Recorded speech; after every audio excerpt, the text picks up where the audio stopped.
Welcome to the Manx Theatre Podcast. Come on to the theatre. Hello, and welcome back to episode 67 of the Manx Theatre Podcast with me, Neil Callin. Thank you to everyone who's listened to our previous episodes. If you're brand new to the podcast, welcome along and thanks for joining us. In this podcast, we like to try and keep you up to date with what's going on in theatre on the Isle of Man, chatting to the cast and creatives of upcoming shows to find out a little bit more about the shows and the people behind them, and also what our Manx born and bred performers are doing further afield. Coming up on this week's podcast. I caught up with Lisa Kreisky, Kristene Wilson and Peter Shimmin from Stage Door Entertainment ahead of their production of Calendar Girls, the musical, which opens at the Gaiety Theatre this Thursday, the 29th of May. You can still listen to all of our previous episodes through all the usual podcast outlets and at manxradio.com/podcasts. Whilst you're there, make sure to give us a like and click subscribe or follow or whatever it is you need to do to make sure you never miss an episode. Now, a few months ago, we were wondering what Sam Barks would be up to now that Frozen had closed in the West End. We knew she had a few concerts coming up, including a solo live at the London Palladium. And then she turned out to be Pufferfish on The Masked Singer. We now know from a chat that she had on the Off the Script with Lucy Jones podcast that The Masked Singer happened about a week after Frozen closed.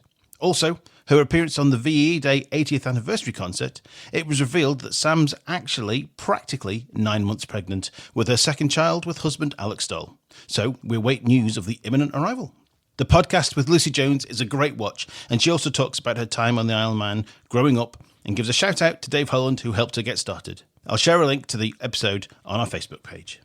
Elsewhere in the West End, Mrs. Doubtfire is now also closed, and Matt Overfield and Perry O'D have moved on to new projects, with Matt joining the cast of Disney's Hercules, which runs at the Theatre Royal Drury Lane from the 6th of June. Matt is ensemble and first cover for Hades' sidekicks, Pain and Panic, so he was guaranteed quite a few performances in both of those roles. Perry has recently announced that he has joined the cast of the new production of Andrew Lloyd Webber and Tim Rice's Evita, which runs at the London Palladium for 12 weeks from the 14th of June, and sees Rachel Zegler in the title role. Now, I've got an ever-growing list of Manxies who are performing in the West End and further afield, and I will update you on what they're all up to as and when I can. Back on the island, most of the companies have now started to announce their 2026 shows. Douglas Choral Union will kick off the year in February with a revival of Guys and Dolls, once again directed by David Dawson. The Manx Operatic Society will follow this in March with Legally Blonde, which they last performed in 2017. Two Feathers will be bringing Come From Away, the story of the people of Gander, Newfoundland, in the hours and days following 9/11, when 38 jumbo jets were grounded there. Then, in August, Taylorian Productions present Andrew Lloyd Webber's Cats, which they previously staged in 2013. Centre Stage have got a slot booked for September, but at the moment they have not yet announced their show. So we'll let you know what that is when I find out. Well, that's it for now, but make sure you keep up to date with what's going on between episodes by following the Manx Theatre Podcast on both Facebook and Instagram. You're listening to the Manx Theatre Podcast. It's time to bring this meeting to order and welcome the delegates from Napoli WI and their chairman, otherwise known as Stage Door Entertainment's Lisa Kreisky, Kristene Wilson and the director Peter Shimmin. Welcome back, everybody. Hi. Now, Lisa, you're maintaining your first place for our most revisited guest with 7 appearances now on the podcast. Well, what can I say? You can call me an old girl if you want. Chrissy, you're clawing back second place from Charlie. Amazing. Because up until now, you were joint second, but now you're clawing back second place for your own. Perfect. Temporarily, because he will be back on for Little Shop. So we'll have to do something else. We have another chat with you. Perfect. Just for sake of getting you back up to second place. And Peter, this will be your second. Yes. Because we spoke a couple of years ago when you were in charge at Kensington Arts. Correct, yeah. So this brings you up to joint 7th with 29 others. Right, I've got some work to do. So there's some work to do there, yes. So anyway, we're here today to talk again about Calendar Girls, the musical. We first spoke back in December, I think it was. Oh, was it that long ago? Yeah, back when you were just starting the journey. At least we just cast the show and we're just beginning to start rehearsals. And how's things gone for you since then? Well, it's been an absolute whirlwind and a roller coaster, hasn't it? We've obviously got the most amazing cast, we've got the most amazing production team, and I think as of the time of speaking to you, I'm fairly certain that we've got a really, really amazing show too, and it's all thanks to the team that we have put together. And has it all grown and worked as you'd expected it to, Chrissy? Oh, I mean, definitely. I mean, we we chose the cast really carefully, and the production team, Pete. But it's kind of exceeded our expectations, really, if anything.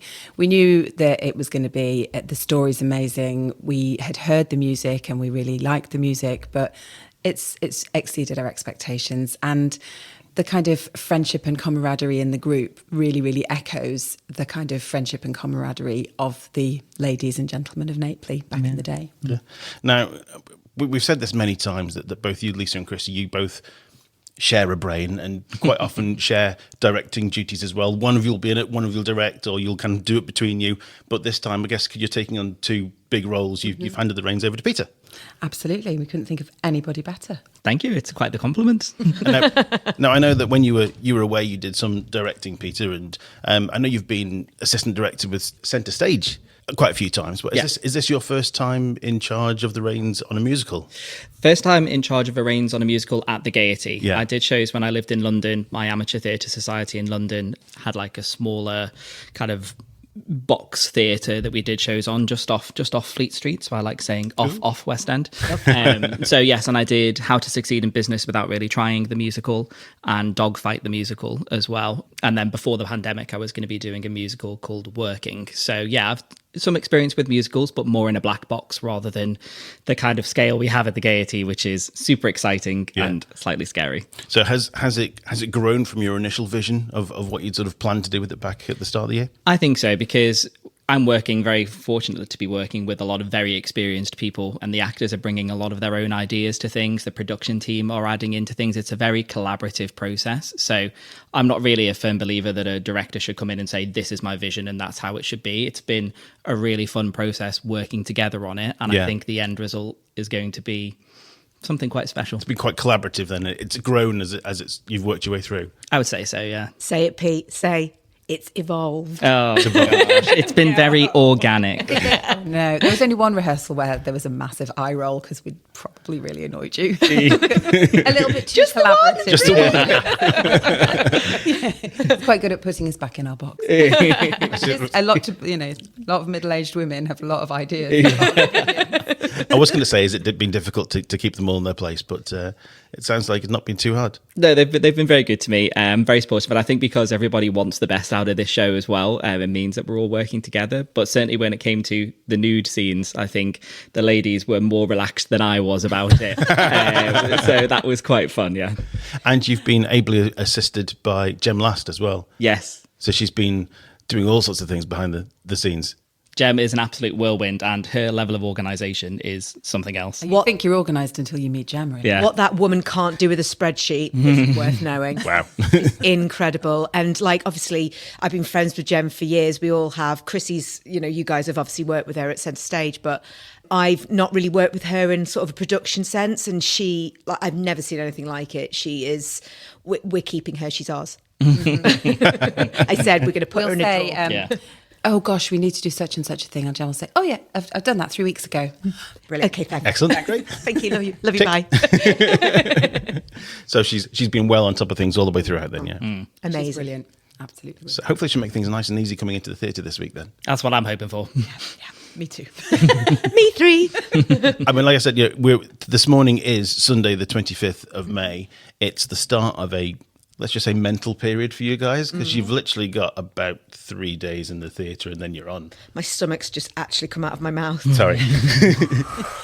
It's a very short get-in and a very short tech, but we've got a lot of faith in our team that we've put around us, and I think, knocking on some wood, nobody says anything. It'll be fine. It'll be fine. Yeah, It's going to be fine. Great. Yeah. I mean, I think Emma was saying yesterday was her last day where she has nothing to do with the show until the show was finished. So today, after this, you've got a line run, and then you've got my absolute favourite part of any show, Sits Probe. Yeah. Really excited about that. So a massive shout out to Claire Temple, who's our MD. She's been absolutely brilliant. She's played for every rehearsal. She does it with grace and good humour, goes over lines a million times, and then just sits in front of the band and tells them what to do. And just all the magic happens, and the band are amazing as well.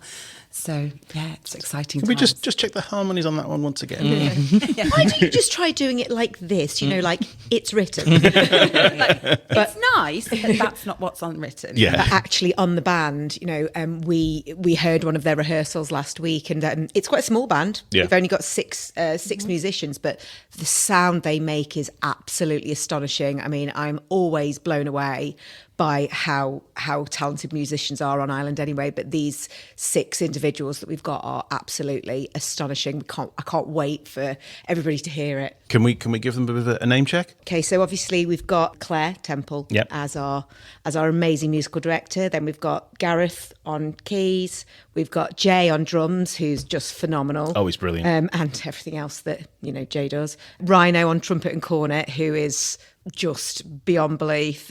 Gary Reynolds, obviously, and then Johnny G on bass. Oh, Johnny G. Nice to have Johnny G in the Love bit. Johnny G. It's always a great show with Johnny G. I should say that Claire's also playing keys, so she's conducting mainly with her head. She's very good at it, though. Very good, very good. Yes, you come in when I nod. And just to note, the brass, they're sort of, the 2 of them are basically being a whole brass band. Yeah. Yeah. All of the kind of, obviously there's a strong northern Yes. brass band influence, so they're being a whole brass band, just the 2 guys. Okay, so it's based on a play by Tim Firth with music by Mr. Gary Barlow. We'll take that. Just give us a little rough idea of the story, just to refresh our memories. So we first meet this group of friends, these WI ladies, and we find out that one of them's husband has got blood cancer. Sadly, he dies, and the friends want to, the 2 main ladies, the 2 best friends who Lisa and I are playing, decide that they're going to do a WI calendar to raise funds for a settee in a relative's room, because they've sat on this very uncomfortable settee for lots of hours. Yeah. And they enlist the friends to join them, and obviously this is a true story. Yes. I think it was 1999, and they do this nude calendar. It's the WI doing what WI do, like cake making, jam making, willow weaving, all of that kind of stuff, but in the nude. I think they wanted to sell 100 calendars, and they sold 88,000. Wow. So not only did they buy the sofa, they actually, a wing was built in this gentleman's memory that the sofa then went in. It's amazing. And I mean, back in the day, Kristene and I were talking the other day about, nudie calendars, like Page 3 models and stuff. They were a huge thing in the 90s, weren't all they? the tabloid papers had their own versions. Sam Fox and all that, It's hard. We were sort of explaining it to our younger cast, and they were a little bit surprised. Yeah. What? What, in the newspaper? Yeah. But but back in the day, it was a big thing, but it was quite, it was very risque. Oh, yeah. It was only the big tabloids that did it, wasn't it? So for these women who were obviously respected in their community, part of the WI, which was a huge thing with their jam making and their willow weaving, and Very straight-laced.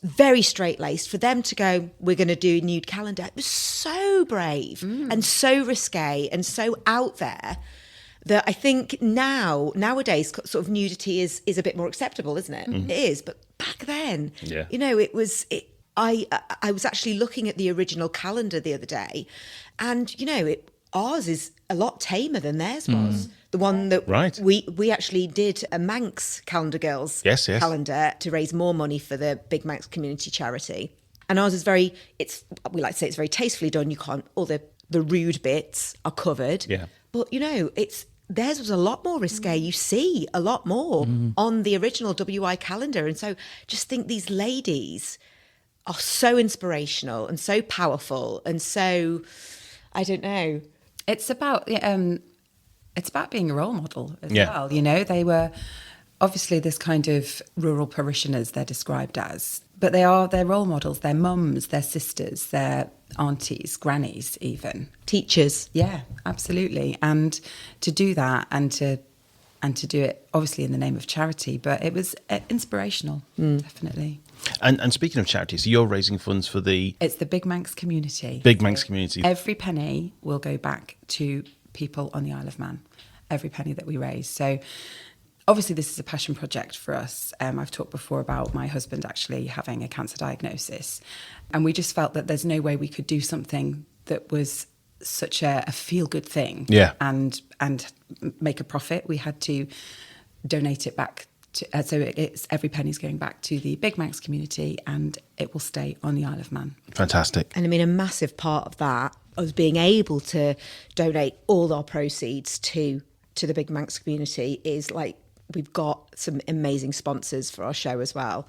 We were really fortunate. We wanted it to be an Isle of Man community project. Yeah. And we really feel like the whole of the Isle of Man community. We've pulled in favours from friends and family. They're all sick of hearing from us about that. They are. And obviously it wouldn't have been possible without our amazing sponsors either. So I should probably give them a mention. We've got obviously KPMG, Canaccord, Step, Oxesia, and of course our amazing main sponsor, Interlink HR, which we are incredibly thankful for. We really are. There's no way. We could have done it, but we would have been very, very frightened. Very frightened. And we wouldn't have raised as much No, money certainly because wouldn't have raised it just as much wouldn't have money. happened. So yes, we're feeling very, very lucky Very and very grateful. loved. Fantastic. I mean, it's so important to get the sponsors for these shows, because without them, we just can't do them at the level that we want and that the island community deserves. Okay, so tell you what, let's have a look at the cast of these wonderful ladies and gentlemen that make up of the show. It's quite the Manx Theatre royalty. Oh yeah, definitely. It Backstage certainly and on is. stage. Yes. Yeah, Not least your missus. indeed. Oh yes. So, Chrissy, then you're playing Annie, and Lisa, you're playing Chris, the two leading ladies whose the story revolves around. Best friends in real life and theatre. Well, this whole show. Her. Why are you so obsessed with me? No, I think that it's this show, the reason that we love it, one of the reasons we love it is it's very much life imitating art. You know, Chris and Annie have been best friends since childhood. Chrissy and I have been best friends since childhood. You know, obviously there's some parallels as well with the husband. Mm-hmm. So, yeah. When we got the show, we very quickly decided that we didn't want anyone else to play the lead apart from us. Surely not. But we're basically really playing pathetic, ourselves. Yeah. So, yeah. I think that's kind of a running theme for the whole show, actually. The people that we've cast, you know, they're versions of themselves, you know, which we love because we just love seeing heightened versions of our friends. It's really fun. Yeah. And I must say, because I obviously came into the process after they had cast the show, so I came in to a full cast of people, and that could be quite intimidating for someone to not know. But thankfully, recognised so many of the names, worked with so many of the names, and as soon as we did the first table read, you basically see people just naturally playing themselves, like Lisa says, at a heightened level. And for me, it's people, quite a few of them are people that I looked up to as I was kind of growing up through theatre, and I'm then helping to guide their vision and help shape those characters, and thankfully not need to sort of say, oh, I really think your character would do this, because they just bring that to the table straight away because they can find it in themselves. So that's been a really enjoyable process as well. Excellent. Danielle Bryson is playing Cora. Yeah, so she's the one who plays the piano. She's the vicar's daughter. I don't know how we had that idea. Yeah, the vicar's daughter. Is she a single mother as well? She's a single mum. She's sort of joined the WI to re-establish her reputation. Mm-hmm. And she is one of the ones who was like, there's absolutely no way I can do this calendar straight away. Yeah. But then she gets talked into it quite quickly. Oh, go on then. Literally, it takes a musical number. Which in theatre is like a very long time. It's a huge amount of time. Yeah. Time passing. Because people can like meet and then have a song and then get married. So, Yeah. Listen, quicker than that in Panto. well, yes. Celia is played by Joanne Dickinson. Oh my goodness. I know that I shouldn't have my favourites, but Jo is utterly hilarious as Celia. She is an ex-air hostess who's kind of fallen in love with a kind of lad done good and been, swept off to Naples in Yorkshire. Doesn't quite know what she's had herself in for. And it says in the script, it's like she's come in from another world, because she has. Yeah. And she has some absolutely cracking lines and the most fabulous number. I can't wait for everybody to see it. Jo hasn't done that much recently. No. In musical theatre. She did Elegies. She did Elegies for us, and she did Full Monty as well. But she tends to, she's very busy in her job, as lots of our cast are. But she just, I don't know why she doesn't do more, because she is just so talented. And having seen her confidence grow in rehearsals as well has been really, really special. Yeah. Yeah. I mean, she did a lot sort of about 25 years ago. When I first joined Manx Operatic Society, she was in there amongst the leading ladies with a few lead shows I was at as well. Kristene Wild Theatre School with Jo. Yeah. We used to make radio adverts in her bedroom. Fantastic. Yeah, it's random. Yeah, they're really funny. Jessie is played by Sonia Callin. Yes, loving working with Sonia because I went to Stage 1 when I was a kid. Yes. Obviously, Sonia was involved in Stage 1 then as well. And I grew up with, Sonia teaching me choreography, and now I'm on the other side watching Sonia strip off her clothes. It's the whole journey we've been on together. But yeah, she plays the sort of, I suppose, the authority figure, the older member of the group who's a retired schoolmistress. So all of the other ladies are quite scared of Sonia as well, of Sonia's character, I should say. Sonia.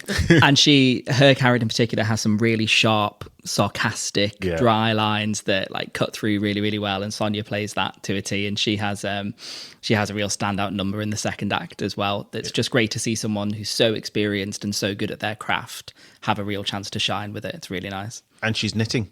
She knits throughout The whole show. And she's actually knitting for real. She's actually doing it. It's fabulous. She got very upset the other day when she dropped a stitch. Oh, I think it was in the nude scene as well, actually. She's like, "Oh, I've dropped a stitch, darling. That's not all you've dropped." Gráinne Jochen is playing Ruth. So Gráinne was the person that I remember because we messaged people and say, would you be interested in doing such and such a thing with us? She took about half a second to reply yes.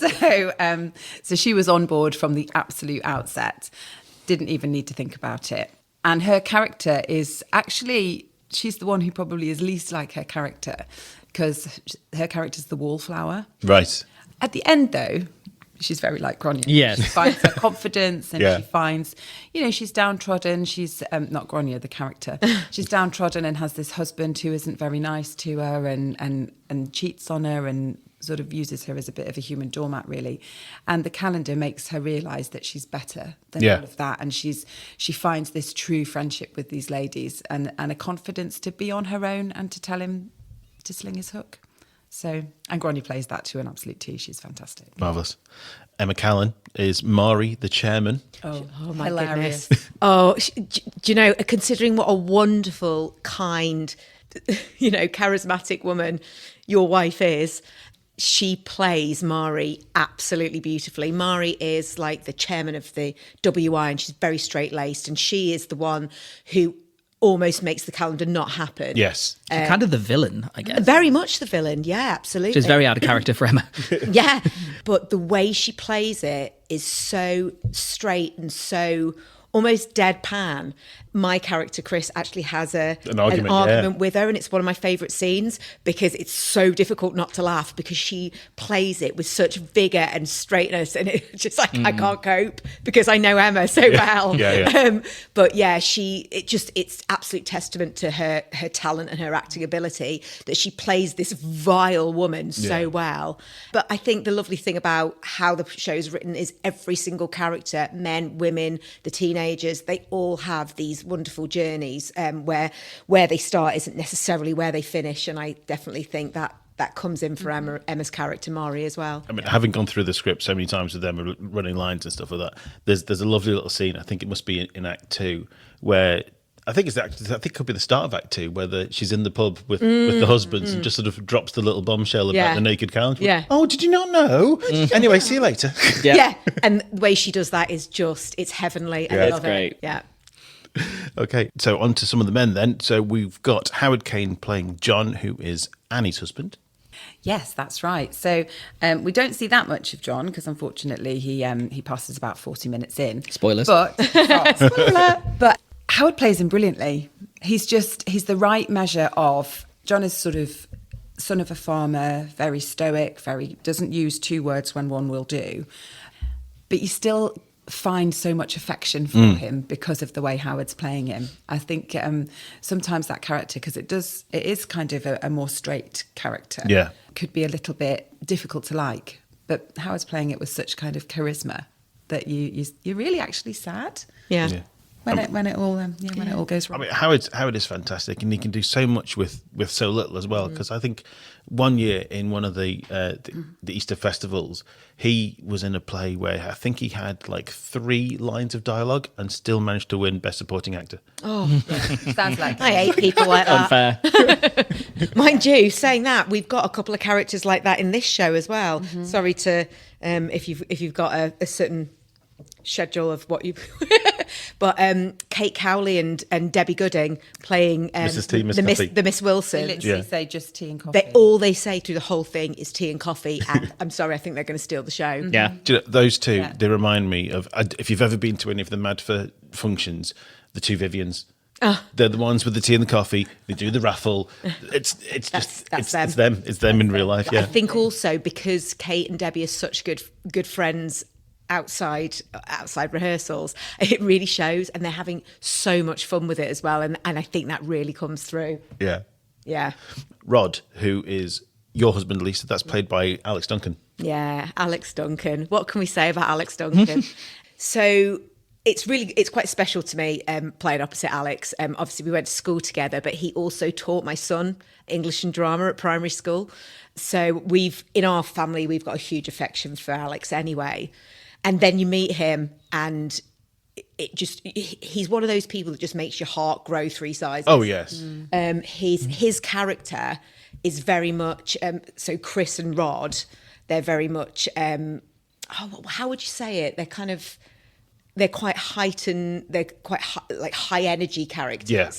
And I think that could be quite a lot Quite to full watch. Quite full on to watch, but because it's so well written and Alex plays it so well, it really encourages me to have fun with the relationship and sort of find the downs as well as the ups. He's got a real high energy, doesn't he? Really high energy. And also, I love playing with somebody like Alex because he changes it every time. Yeah. He always challenges you on stage, and kind of, you're not quite sure what you're going to get. And I like that. Yeah. Keeps it interesting. It keeps it interesting, and it makes every time you do a scene, it makes you find something different in it. So I'm really enjoying working with, and Rod is just a really lovely, likable, happy, chappy character. Yeah. Who you wouldn't necessarily want to get on the wrong side of, but you'd have to find that side first. Yeah. You know? Yeah, it's going to take a long time to find that wrong side. Yeah. Okay, so Celia's husband, Dennis, is played by Jeff Pugh. Yes, Jeff. It's always great to see Jeff back in a show because he's done lots of shows with other societies, and he was in Elegies for Stage Door as well. So he is, again, these are some quite small parts in a way, but they're obviously no small actors, and they really make the most out of those moments. There's a line that I won't spoil too much in this podcast, but he is describing his air hostess wife and how he does or doesn't see her in the nude, and he makes a reference to a film with a shark that is it's just really funny. I think you've got a lot of kind of one-liners from these characters that can really, like Lisa says, steal the show. And Jeff also has some great moments of singing, and his voice is really, really good. His humour is really, really good. And by the end of it, they have a really nice resolution to their story as well. Fantastic.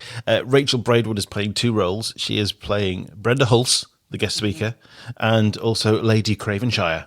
She's, again, a little scene stealer because these roles are very small, but she's no small actor. So Brenda Hulse comes to give a talk on broccoli at the WI. She's a vegetable enthusiast. I didn't realise it was broccoli. Vegetable enthusiast.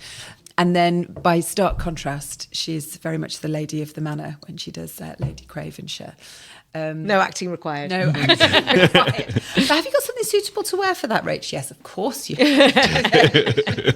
So, yeah, she's just fab. It's brilliant to have her in it, even though in these very small roles. It's just lovely to have her. And as Lisa said before, all of these people have very important day jobs outside of the theatre world. So even when you have these small parts, being able to slot them into the rehearsals, it's been quite a condensed period of time for us to rehearse. And Rachel's been great at just coming in for half an hour to do a bit of a scene, and then we can let her go. Yeah. And you can only really do that when you know that the people you're working with are very experienced and know what they're going to do. You've got the confidence to rely on that they can do what they need to do. Yeah, and you go into the theatre and you just know it's all going to work. So fingers crossed that's how it plays out. But that's kind of how it's been. Now, Pete. Yeah.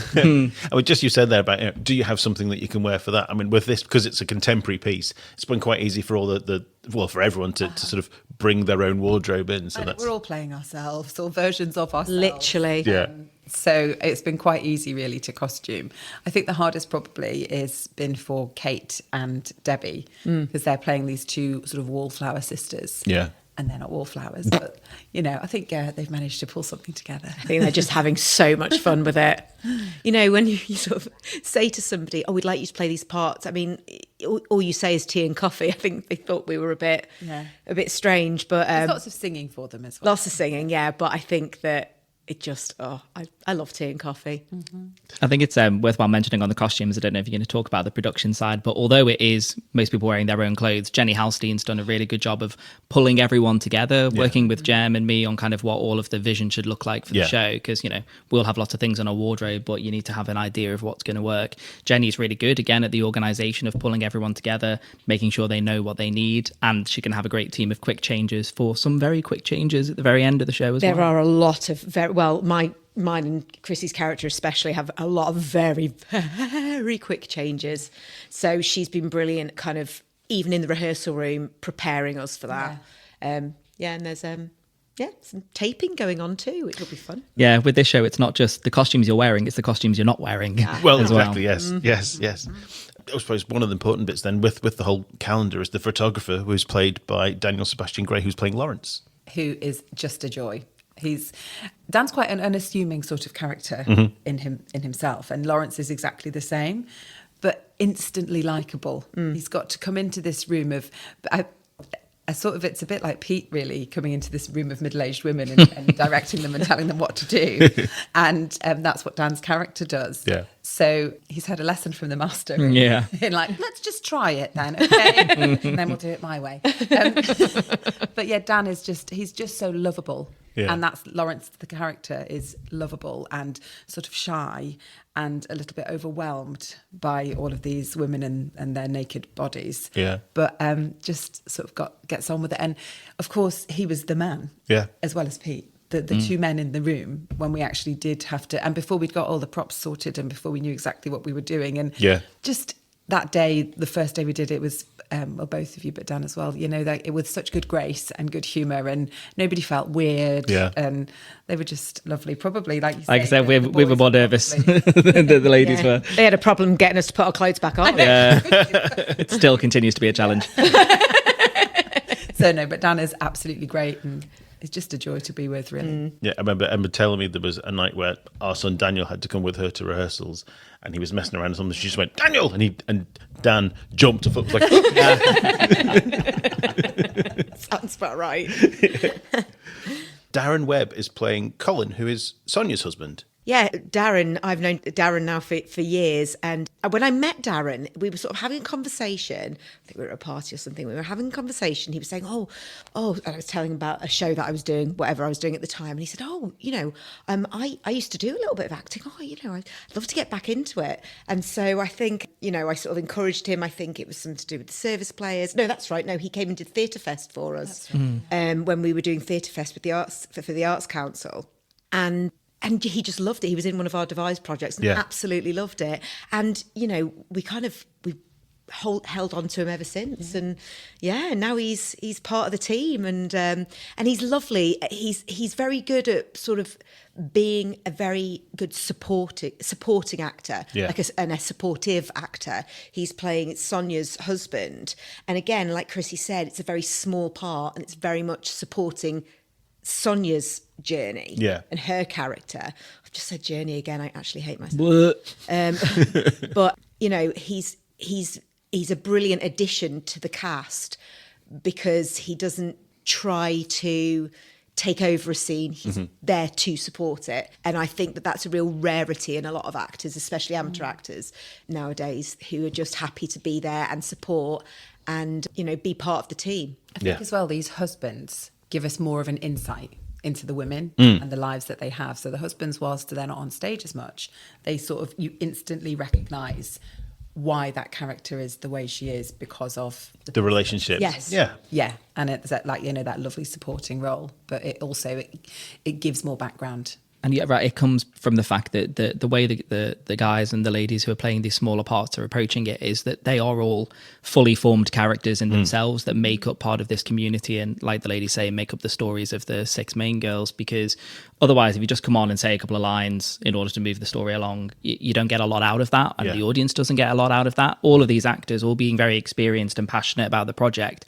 have come in with an idea about their character or an idea about how to say a line, or Alex making different choices all the time means that you are seeing characters that create the full colour of this community rather than just fill a hole. Yes.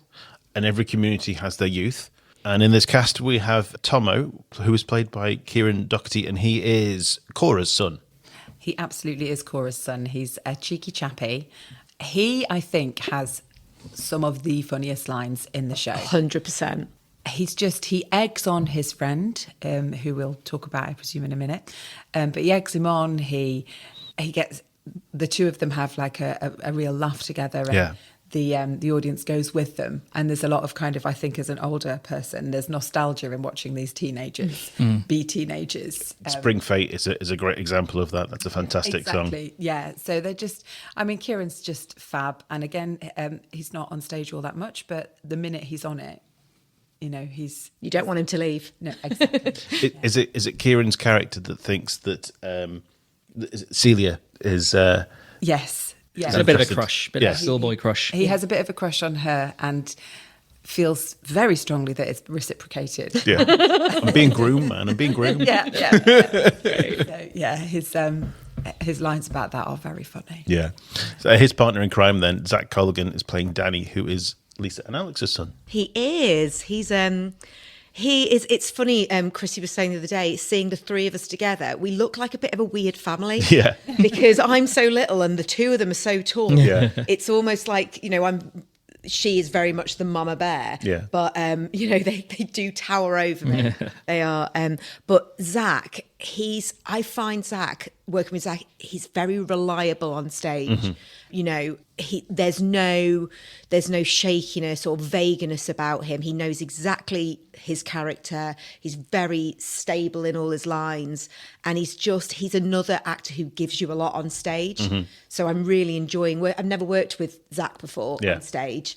Obviously I've watched him, but it's just confirmed everything that I thought about him as a performer. I mean, Zach's a real all-rounder, isn't he? He's a musician, he's a singer, he's an actor, but it's just working with him has really confirmed, and it's just given me so much hope for the future of Manx Theatre. And he's such a nice lad as well. He's so nice. You know, when I remember when I did Shirley Valentine at the Studio Theatre, he did backstage for me and he was absolutely invaluable. So not only is he brilliant on stage, he can also do everything off stage as well. So Bi-thespian. He's bi-thespian. Yes. I think that I am going to make it my life's mission to find something he can't do. But yeah, brilliant actor. I'm really, fingers crossed we get to work with him again in the future before he goes off and changes the world. Yes. And then rounding off the cast, as far as I'm aware, we have Katie Rose Hughes, who's playing Jenny, who is Mari's daughter. I love Katie Rose. I think she's so talented, a real consummate professional as well. She really knows what she's doing at such a young age as well. I worked with her originally at Kensington Arts. She did some of our National Theatre Connections shows, and she's grown even in the last couple of years as a performer. She played the lead part in Legally Blonde recently and Sister Act recently for Castle Russian. So she is kind of top of her game in terms of kids at that sort of age as performers, and I'm sure her ambition is to go off and do it professionally, and all of this sort of experience really helps them on that journey. But Katie Rose, for this character, you know, she plays the sort of bit of a wild child type rogue that's been kicked out of school, bringing in alcohol to school, which is, I want to say, not what Katie Rose is like. She maybe is one of the only characters that isn't playing herself. Let's say she's not. Yeah, but she is. She takes to that really, really well, and actually, all of the teenagers play teenagers very, very well too. When I saw it in London, because I saw the show in London, you had sort of people in there, a couple of people in their mid-20s playing those parts, and you're thinking, I believe it, but there's something special about seeing actual teenagers being teenagers, and Katie Rose does that really well, and I must say her voice is incredible as well. Yeah. and she's very instrumental in the nude scene as well. In the when we're doing staging all the photographs, and for a 17-year-old to come into a group of, as Chrissy keeps calling us, middle-aged women. Right, that's the fact. I know, but for her to come in, a load of naked older women and just go, right, okay, where do you need me? Is I think she's more mature than all of us put together, personally. Probably. Certainly us. Definitely us. We do have to accept that we are all in our middle age era right now. Sure, yeah. I'm embracing it, babe. Except for you, You're Pete. not. Obviously. I think I'll You're still bow out looking that at one. youth for now, Pete. But yeah, I'm embracing it, dude. I'm firmly in my dad role era. I love that. Love that. So ticket sales are going really, really well. I know. Terrifyingly well. So excited. I was having a little look online this morning before we met, and I could see there's literally just a handful of the reduced visibility tickets seats left for Thursday's opening night. Mm-hmm. Fridays equally as good. Mm-hmm. There's a few more seats left on Saturday night, but I think at the moment the best opportunity for getting decent amount of tickets is Saturday matinee, and that's I think where you want to kind of focus your advertising for your tickets at the moment. Yeah, that's the caption performance as well. Right. So it's got that extra added sort of level of understanding. Yeah, exactly the same show. There's not anything that's reduced in the show. It's still going to be exactly the same show, but there will be a caption box at the side of the stage, which I quite like. Just in case you can see whether we're getting our lines right. Just sometimes wish it could face on stage. That would be good. No, I think someone in the cast, possibly Alex, asked the other night, could we not open the gods? But I believe there's an issue with sight lines, rather than it being what you can't see, but more of what you probably could see that you shouldn't. Yeah, definitely. The sight lines from the gods would be, well, all of the mystique would be gone. Yeah. There would be there would be too many sight lines. Yes. Yeah. Describe the nude scenes as more Dita Von Teese than Sam Fox. Right. But yeah, from the gods, I'm sorry, chaps up there. It would be the Venus de Milo. Which I'm sure, to be fair, the ladies on stage will be absolutely fine with. Fine, But I'm it's it's the audience that really need to be protected. I love that. There are also very strict licensing laws when it comes to this show, so that's also a reason that we can't open the gods. So as much as we'd love to and have a bigger audience and have more people see us and make more money for the Big Manx Community Charity, we ain't allowed. So if you can't get in any other nights, come to the matinee. Absolutely. And you'll get just as good a show as any other night. The matinee, it's going to be exactly the same. Even the restricted seats will be brilliant. Yeah. Brilliant. If you can get them. Now, my mum is a member of a former WI group out in Peel, they're called Fenella's Friends. Oh. And last year she invited me. I mean, they have like a meeting once a month and they invite a guest speaker in. And I got asked to come in and do a chat about putting on a show. And I was like, yeah, thinking that would be the last of it. But then it was like, just before Christmas, she went, right, you're on the 15th of January. I'm like, oh, right, I've got to do it for real then. Okay. Chrissy and I actually went and met the Arbury WI. Right. We did a talk at the Arbury WI. We were their guest speakers just after Christmas. And we also were invited to the Isle of Man Federation meeting of all the Isle of Man WIs. And we took some of the girls and we sang to them and told them about our show. Yes. And I think they enjoyed us. Oh, do you know, that was at St. John's, wasn't it? It was. Yeah. Yes. We were at both the meetings at Arbury and the Federation. We were welcomed with open arms. They're such a beautiful, wonderful, inspirational group of women. We were really, really fortunate to be invited. Yeah, so when I did the one for my mum's group in January, I didn't really know the script very well. I hadn't read it through that much, but I was invited to I think they're called the Bumblebees in St. Mark's just a couple of weeks ago. No, I've gone through the script goodness knows how many times with Emma, and I recognise all the characters, and I know them all quite well, and I know all the different the characteristics. And I'm stood there doing my talk about putting on a show, and obviously gave you all a very, very big plug. Thank you very much. But as I'm stood there talking, I'm seeing this one that's younger and quite well dressed, and I'm thinking, that's Joe Dickinson's character. There was a couple of ladies at the back that were ready to make the team with the cakes. I thought that's Mrs. Tea Coffee. Absolutely, we did exactly the same thing. And at the end, up steps the chairman. Right, everybody, let's get our diaries and let's update. Oh, amazing. Well, you know what though, and that's the lovely thing about this show. It's based on real people. And it's, I was describing it to my partner the other day, and I was saying, it's very northern, it's very gritty, it's very down to earth. It's not. I hope I'm allowed to say this, but it's not a tits and teeth musical. There are some big showy numbers, of course there are. Yeah. But I think it's going to be something that it's a show that's got something for everybody. It's got, you know, if you like an actor's musical, it's got that. If you like the big showy numbers, it's got that. If you like a little bit of movement, a little bit of jumping around and dancing and a little bit of earworms, it's got that. It's got absolutely everything. But I think the overriding factor of this show is the heart and the fun and the empathy and the friendship of these women and the love. You know, it explores loads of different themes of love. It's a real feel-good show. You'll go out on a high. I mean, like it's a roller coaster. Yeah. But it's so well written. You'll find yourself in tears 1 minute, and then absolutely belly laughing the next. Laughing at tears. There's a term, craffing. Apparently was Craffing. Yeah, was coined by Gary and Tim as they were doing it. So Right. It's like crying and laughing at the same time. Having that. Yeah. Fantastic. Right. Well, way back after lockdown, we set up our Spotify playlist. Now, you've both been on before a number of times and you've all had songs to put in. But as I was looking through the list this morning, there's nothing there from Calendar Girls. So we need to get some Calendar Girls songs in there. So Dare. 100%. Yeah, it's gotta be Dare. It's got to be Dare. Dare. It's the moment where the group decide, okay, let's do it. So, yeah. And it's true. There are views you only share if you dare. Cheesy, man. Hashtag. Hashtag dare. fantastic. Right, we'll get that added to the list. So, Calendar Girls, the musical, is playing at the Gaiety Theatre from this Thursday, the 29th of May, for 4 performances, with evening performances at 7:30pm and a Saturday matinee on Saturday the 31st at 2pm. Tickets are selling fast, and your best option for tickets is the Saturday matinee. If you've not got your tickets already, you can get them from villagaiety.com or by calling 600 555.